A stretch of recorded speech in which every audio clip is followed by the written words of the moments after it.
वाईएम योजना Haryana YouTube channel पर आपका बहुत बहुत स्वागत है। उम्मीद आशा ही कामना करता हूं आप सभी ठीक होंगे, बेहतर होंगे। इस तरह का पहला मामला, पहला बड़ा खेला सामने आया है।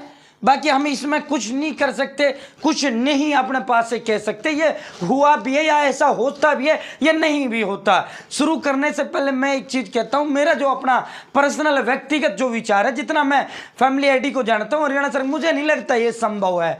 बाकी मामला आया है तो हो भी सकता है, बाकी मुझे फिर भी इस पर विश्वास नहीं है, क्योंकि जिस तरह फैमिली आईडी का सिस्टम है उसमें इतनी बड़ी सेंधमारी करनी, उसमें इतना बड़ा खेल खेलना वो संभव नहीं हो सकता। बाकी देखते हैं, जांच का विषय होगा।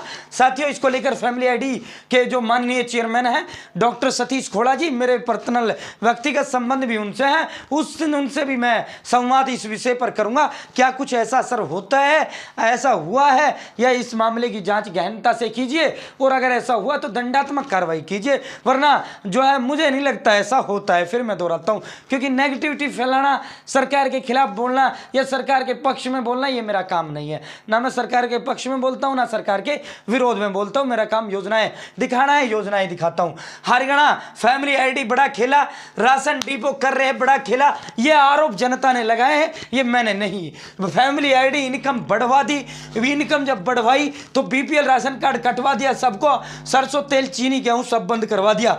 बड़ा आरोप, क्या ऐसा हो सकता है? बड़ा मामला। चैनल सब्सक्राइब जरूर करें। हरियाणा फैमिली आईडी हो, हरियाणा बीपीएल राशन कार्ड हो, हरियाणा व केंद्र सरकार के छोटे बड़े योजना हो, हरियाणा व केंद्र का कुछ भी ऐसा हो जिसका लेना देना आपसे हो, सटीक व विश्वसनीय देने का काम करता हूं। अगर आप मेरे साथ जुड़े हैं तो ये नहीं कह सकते कि मुझे पता नहीं चला ये योजना कब आया कब चला गया। या तो जुड़े नहीं या देखते नहीं, ठीक है। तो साथियों, व्हाट्सएप ग्रुप बनाया है स्पेशल आपके लिए, डिस्क्रिप्शन में मैंने लिंक दे दिया है, आप मेरे साथ उस व्हाट्सएप ग्रुप में भी जरूर जुड़े। और यदि ऐसा मामला आपके साथ हुआ है तो कमेंट बॉक्स में आप मेरे पास कमेंट जरूर करें, और मेल जो है मेरा, आप चैनल के सेक्शन में जाएंगे तो मेल आईडी पर मेल आप मेरे पास करिए। अगर आपके साथ भी किसी डिपो होल्डर ने ऐसा किया है तो मामला पूरे हरियाणा स्तर पर उठाएंगे, कार्रवाई भी करवाएंगे, ठीक है। रंजिश के चलते फैमिली आईडी में बढ़ाई इनकम, ये 20 परिवार हैं और 20 परिवारों ने कहा कि रंजिश के चलते हमारी इनकम बढ़ा दी, ठीक है।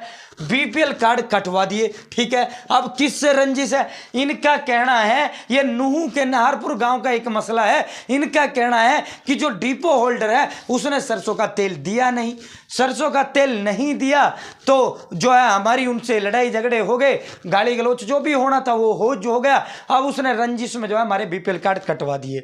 तो पहली बात तो ये, कोई डिपो होल्डर, कोई राशन होल्डर जिस तरह ये कह रहे हैं, मैं नहीं कहता ये सही है गलत है, मैं किसी का वो नहीं करता जस्टिफाई, ठीक है।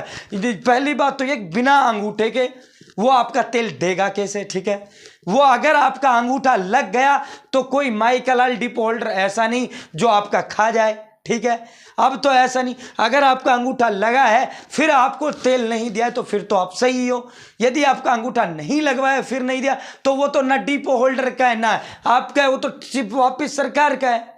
और कई बार क्या है, अभी जो है हाल ही में इसको लेकर डिपो होल्डर की जो एसोसिएशन है वो सीएम से, डिप्टी सीएम से मिली और इसको लेकर बड़ा मामला चल रहा है। मैंने भी दिखाया, लगभग 50 लाख लोगों का हरियाणा के अंदर राशन नहीं आ रहा, 42 लाख लोगों का राशन केंद्र से नहीं मिल पा रहा। हरियाणा का पहले आओ पहले पाओ नीति चला रखी है कि भाई जो पहले आ जाता है उनको राशन दे दो, जो रह जाए रह जाए। अब डिपो होल्डर को अभी सरकार ने कहते हैं भाई जो आपसे गाली गलौज करे, जो गलत बोले, आप उसका शिकायत दर्ज कराइए, ठीक है। क्योंकि बीपीएल राशन कार्ड वाले का जब राशन नहीं मिलता उसे थोड़ी ना ये पता है कि सरकार ने पीछे से राशन नहीं दिया, उसकी नजर में तो बीपीएल वाला खा गया। अरे खाएगा जब वो अंगूठा लगवाएगा, आपका अंगूठा थोड़ी ना लगवा रहा है।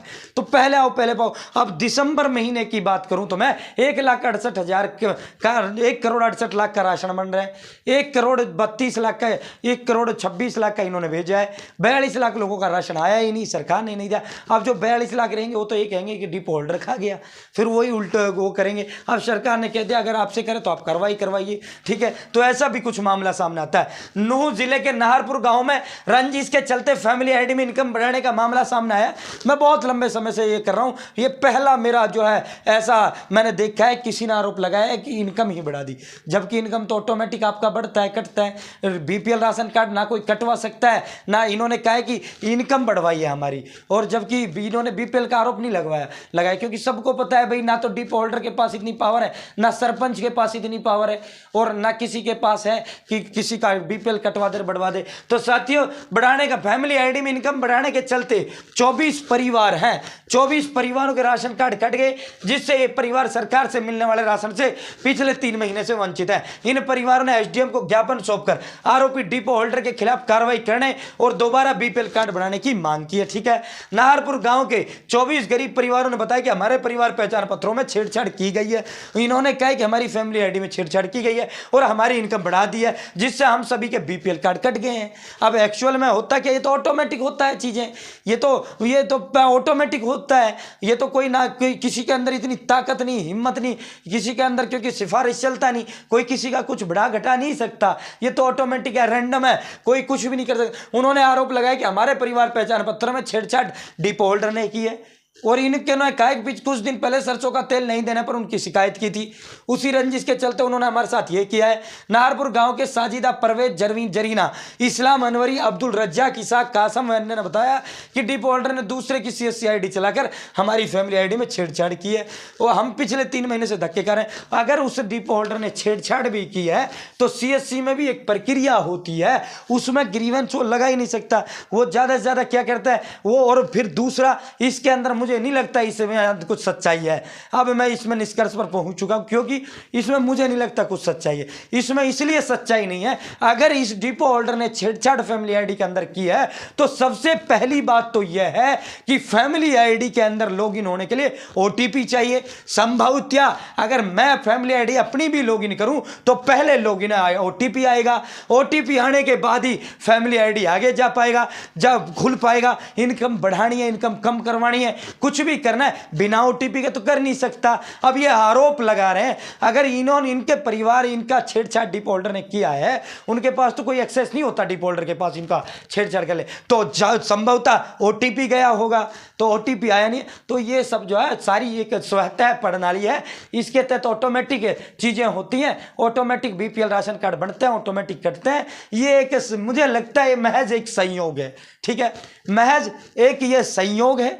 ये संयोग भी इसीलिए है कि यहाँ जो है फैमिली आईडी के अंदर इनका राज जो है इनकम बढ़ गया, और इनकी लड़ाई जो है डिपो होल्डर की शिकायत इन्होंने जो है उसी समय की, और उसी समय इनकी इनकम बढ़ गई, इनका बीपीएल कट गया। अब इनको लग रहा है कि ये जो बीपीएल बढ़ाए, ये जो इनकम बढ़ा है, इनकम डिपो होल्डर ने बढ़वाया और राशन कार्ड कटवा दिया। तो बिना ओटीपी के आप अपना लॉगिन करके देख लो, कोई भी हरियाणा के अंदर एक भी व्यक्ति ऐसा हो कि जो ये कह दे कि भाई मेरी जो फैमिली आईडी लॉगिन कर दे बिना ओटीपी के।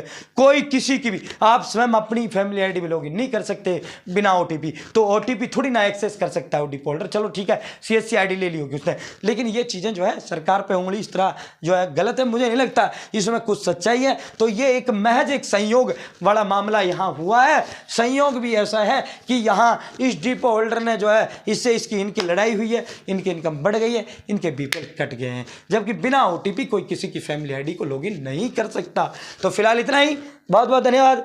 बाकी फिर भी हम जो है इसको लेकर मामला फैमिली आईडी के जो चेयरमैन है डॉक्टर सतीश खोड़ा जी, मेरे बड़े अजीज हैं, उनसे हम संवाद करेंगे। चेयरमैन साहब से पूछेंगे ये मामला आया है, आप बताइए इसमें कहीं कुछ हो सकता है क्या। ठीक है, अगर हुआ होगा तो बताएंगे। फिलहाल इतना ही, बहुत बहुत धन्यवाद।